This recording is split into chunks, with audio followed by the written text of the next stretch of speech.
দেশে অনেক জায়গায় দেখা যায় কোনো ব্যক্তি ঘর করলে ঘরের প্রথম পিলারের নিচে স্বর্ণ গহনা মুরগির রক্ত ইত্যাদি দিয়ে থাকে। এটা শরীয়ত সম্মত কিনা জানলে কৃতজ্ঞতা হবে। ভাই, আমাদের শরীয়তে আল্লাহর দ্বীনের মধ্যে এই ধরনের অযৌক্তিক কুসংস্কারাচ্ছন্ন এ ধরনের ভুয়া ভিত্তিহীন জিনিস থাকতে পারে। মুসলমান ঘর তৈরি করেছেন, বিসমিল্লাহ বলে প্রবেশ করবেন, আল্লাহ সেখানে বরকত দিবেন, আল্লাহর নির্দেশ অনুযায়ী সেই ঘরে চলাফেরা করবেন, এটা তার কাজ।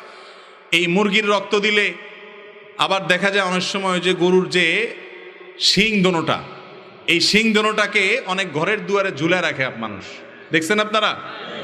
এই শিং ঝুলে রাখলে কি হবে? মানুষ মনে করে যে ভূত আসবে না। ভূত কি আবার বলে ভূত আসবে না। মনে রাখবেন, এগুলো সবগুলো কুসংস্কার। এগুলো সবগুলো কি কুসংস্কার। কোনো মুসলমানের জন্য সমস্ত কুসংস্কারে বিশ্বাস করা জায়েজ না। এগুলো শিরক, ঈমান নষ্ট হওয়ার মতো বিষয়। এগুলো শিরক। মুসলমানের কল্যাণ অকল্যাণের একমাত্র ক্ষমতা কার হাতে?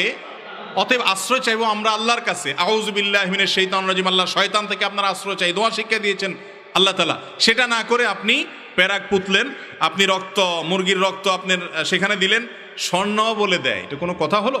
অনেকে স্বর্ণ ধুইয়া পানি দেয়। এগুলা সবগুলা ভিত্তিহীন। এগুলা করলে বরং গুনাহ হবে, কারণ এগুলো এক ধরনের শিরক। এগুলোতে কোনো শক্তি আছে এটা মনে করা হয়। মুসলমান সে শিরক কোনো বিশ্বাস করতে পারে না।